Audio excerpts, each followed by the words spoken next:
నమస్తే, welcome to hit TV. ఈ రోజు మనతో పాటు ప్రముఖ ఆధ్యాత్మికవేత్త అలాగే ఆస్ట్రాలజర్ ముల్లపూడి సత్యనారాయణ గారు ఉన్నారు. వారితో మాట్లాడి మరిన్ని విషయాలు తెలుసుకుందాం.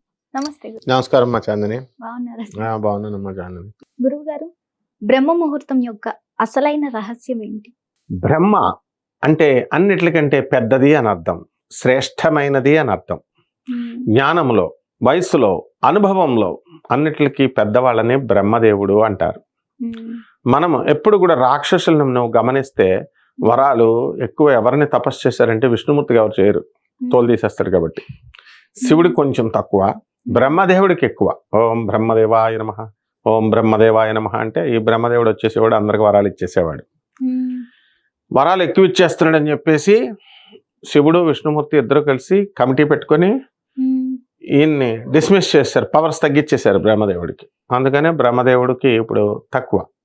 అంటే దక్ష ప్రజాపతికి ఎలాగైతే ఒక తలకాయ తీసేస్తాడు, అహంకారం వచ్చినప్పుడు శ్రీ మహావిష్ణువు కానీ శివుడు కానీ ఏం చేస్తారంటే, నా అంత గొప్పవాడు లేడు అని దక్ష ప్రజాపతి అనుకున్నప్పుడు శివుడిని పిలవకుండా యజ్ఞం చేస్తుంటే తీసేశారు. వీరభద్రుడు వచ్చి తీసిపడేశాడు. అలాగే బ్రహ్మదేవుడు కూడా ఈ సృష్టి అంతా నేనే చేస్తున్నాను, రాక్షసులంతా నాకే తపస్సు చేస్తున్నారు, నో విష్ణు నో శివ, మీ అందరికంటే నేనే గ్రేట్ అంటే అప్పుడు శివుడు ఏం చేస్తాడు, మర్యాదగా చెప్తాడు వినడు. శివలింగం అరుణాచల శివలింగం లాగా వచ్చేసి టాప్ ఒకళ్ళు కింద ఒకళ్ళు, ఎవరి ముందు అయితే వాళ్ళు చూసి రండి అంటే విష్ణుమూర్తి వచ్చి నేను కూర్మావతారంలో క్రిందకి వెళ్ళి వరాహవతారంలో వెళ్ళి స్వామి నేను చూడలేకపోయాను నిజంగా చెప్తాడు. అందుకని విష్ణుమూర్తిని వదిలేశాడు బ్రహ్మ, అదే శివుడు. ఆ పైనకి వెళ్ళి బ్రహ్మదేవుడు అబద్ధం చెప్పేసి మళ్ళీ దొంగ సాక్ష్యాలు మనం తీసుకొస్తాం కోర్టులో, దొంగ సాక్ష్యాలు. అలాగా ఒక మల్లి చెట్టుని ఒక ఆవుని తీసుకొచ్చి చూసేసానని, ఆవు చూశాడని తలతో చెప్పుద్ది, చూడలేదని తోకతో ఇలా ఊపుద్ది ఇలాగా.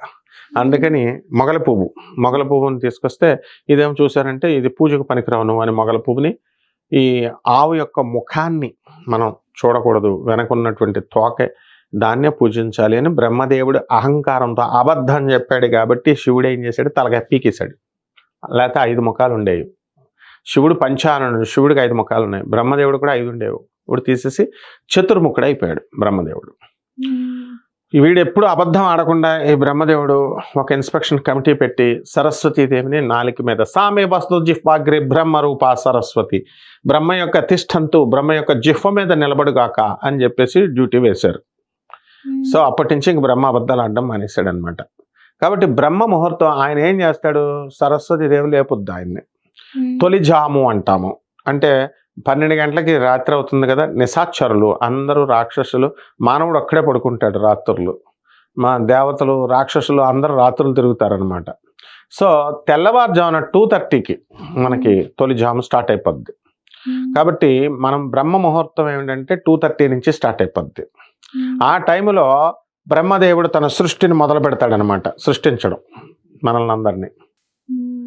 ఆ టైంలో ఋషులంతా కూడా తాము తపస్సు చేస్తారు. ఒక 20 minutes మెడిటేషన్ చేస్తున్నాం కదా ఇప్పుడు, అలాగా ఋషులు కూడా వాళ్ళందరూ ఏం చేస్తారు, బాబా అంటే బం భం బాబా అంటే శివుడు నామ్, ఆయన యొక్క నామము, కేవలము అంటే సర్వస్వము అని. బాబా నామ్ బాబన్నాం కేవలం, బాబా నాం కేవలం, బాబా నాం కేవలం, బాబా నాం కేవలం, బాబా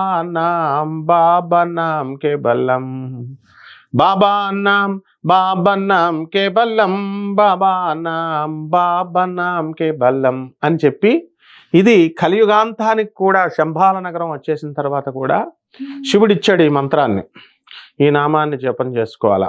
త్రేతాయుగంలో రాముల వారి మంత్రాన్ని తారక మంత్రం, అలాగే ద్వాపర యుగంలో వాసుదేవుడిది ఓం నమో భగవతే వాసుదేవాయ, ఓం నమో భగవతే వాసుదేవాయ, ఓం నమో భగవతే వాసుదేవాయ, ఓం నమో భగవతే వాసుదేవాయ, ఓం నమో భగవతే వాసుదేవాయ, ఓం నమో భగవతే వాసుదేవాయ అంటూ చైతన్య మహాప్రభు వీళ్ళందరూ కూడా నిత్యాయ్ వీళ్ళంతా కూడా అప్పుడు బ్రహ్మముహూర్తంలో నాట్యం చేస్తారు. ఇప్పుడు కలియుగంలో ఉన్నటువంటి మనం వచ్చేసాం కాబట్టి ఇప్పుడు ఋషులంతా కూడా ఏదో ఒక దైవనామస్మరణం, ఓం నమ శివాయ, ఓం నమ శివాయ, అలా దైవనామాన్ని ఆ జపాన్ని ఆ తెల్లవారుజామున చేసి వాళ్ళు రిలీజ్ చేసేస్తారు, ఇలా వదిలేస్తారు. లోక కళ్యాణం కోసం వదిలేస్తున్నామని ఆ టైంలో మనం పడుకోకూడదు అనమాట. లేచి మనం కూడా ధ్యానంలో ఉంటే టీవీ ఇక్కడ రిలీజ్ చేసామనుకో, ఢిల్లీలో హెడ్ క్వార్టర్స్ దూరదర్శన్ టీవీ, ఇక్కడ మనకి గ్రామాల్లో ఛానల్ పెట్టుకుంటాం కదా, ఇక్కడ వదలగానే ఇక్కడ కూడా ఆన్ చేసి పెట్టుకుంటే, ఛానల్ ఆన్ చేసుకుంటే ప్రోగ్రామ్ వచ్చేస్తుంది. అదే ఢిల్లీలో ఆఫ్ చేస్తారనుకో, రిలీజ్ చేయట్లేదు అనుకో ప్రోగ్రామ్, ఇక్కడ ఓపెన్ చేసుకున్న ఏం రాదు. అలాగే మనం ఢిల్లీలో రిలీజ్ చేసినప్పుడు మనం ఆఫ్ చేసి కూర్చున్నాం అనుకో, అప్పుడు మనకు ప్రోగ్రాం రాదు. కాబట్టి ఋషులు ఆ టైంలో వదులుతున్నారు కాబట్టి మనం కూడా తెల్లారుజామున 2:30కి లేచిపోవాలి, కనీసం 3 గంటల కన్నా లేచిపోవాలి. లేచిపోయి కూర్చొని మనం కూడా ధ్యానంలో కూర్చోవాలి. కూర్చున్నప్పుడు వాళ్ళు ఇలా వదిలేస్తారు. వదిలేసినప్పుడు ఆ యొక్క తరంగ దైర్ఘ్యాలు అవన్నీ మనం రిసీవ్ చేసుకుంటాం. అప్పుడు మనకి మంచి జరుగుద్ది, పాజిటివ్ వైబ్స్ వస్తాయి. ఇది బ్రహ్మరహస్యం అనమాట. అందువల్ల బ్రహ్మముహూర్తంలో లేవమంటారు. మనం ఎక్కడ లేస్తాం, గురకలు పెట్టి పడుకుంటుంటే, అందువలన పోటీ పెట్టుకుని మరి గురకలతో. కాబట్టి ఇప్పుడు ట్రెండ్ మారింది. అంటే 2:30కి లేవాలన్నారు కదా, 2:30 నుంచి ఏ టైం వరకు ఉంటుంది? ఎగ్జాక్ట్ 2:30 ఉండాలా? ఎగ్జాక్ట్ 2:30 ఉండాలి. కానీ మరి 2:30 అంటే నిద్ర సరిపోదు కాబట్టి 3 నుంచి మనము కొంచెం ఫ్లెక్సిబిలిటీ ఇచ్చారు మన యూట్యూబ్ జ్యోతిష్కులు, యూట్యూబ్ పండితులు. 3 నుంచి లేవమన్నారు. 3 నుంచి లేవమంటే పల్లెటూరులో ఉన్న లేడీస్ ఉంటారు కదా, నాకు తెలిసిన లేడీస్ కూడా ఉన్నారనమాట. వాళ్ళు తెల్లారుజామున 3 గంటలకు లేచిపోతున్నారు, స్నానాలు చేసేస్తున్నారు, సామాన్ సర్ది పడేసి పూజ అయిపోయి 5 కల్లా క్లోజ్ చేసేస్తున్నారు.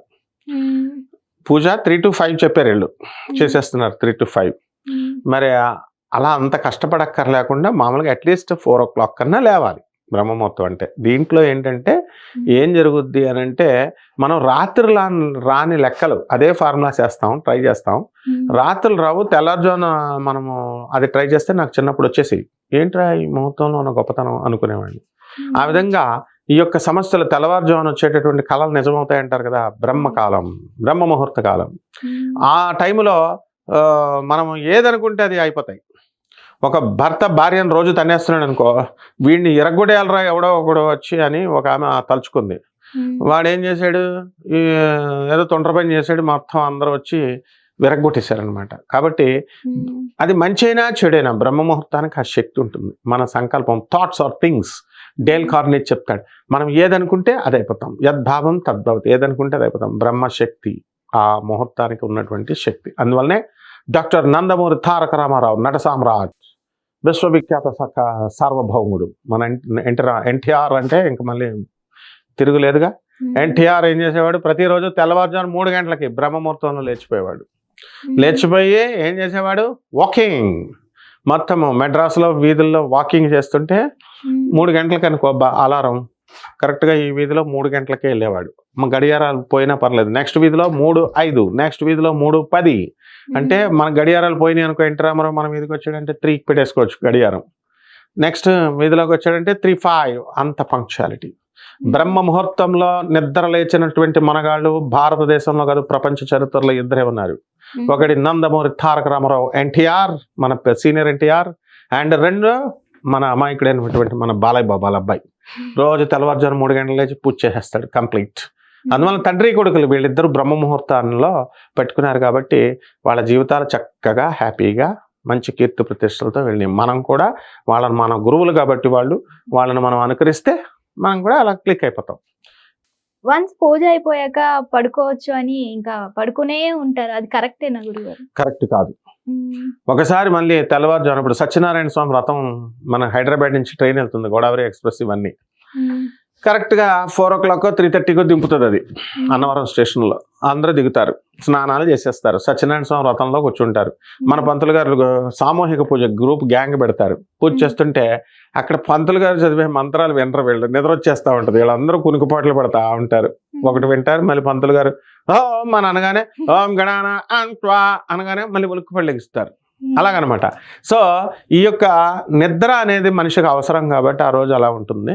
మన ప్రతిరోజు డైలీ ప్రోగ్రామ్ నువ్వు అడిగావు కాబట్టి పూజ బ్రహ్మముహూర్తంలో పూజ అంతా అయిపోయిన తర్వాత ఎట్టి పరిస్థితుల్లో కూడా పడుకోకూడదు. పడుకుంటే మళ్ళీ మనం రొటీన్ కార్యక్రమాలన్నీ కూడా భంగం అవుతాయి అండ్ ఎక్కువసేపు పడుకుంటూ పోతాం. కాబట్టి వీటి రీత్యా కాకపోయినా పూజ చేసిన తర్వాత మళ్ళీ ఎప్పుడు పడుకోకూడదు. అందువల్ల చక్కగా అందుకనే లిమిటెడ్గా మరీ 3కి లేకపోయినా 4కి లేండి. మరి మనం బాలయ్య బాబు లాగా 3కి, ఎన్టీఆర్ గారి లాగా 3కి కాకుండా మామూలుగా 4కి లేవచ్చాం. ధన్యవాదాలు గురువు గారు, చాలా చక్కగా వివరించారు.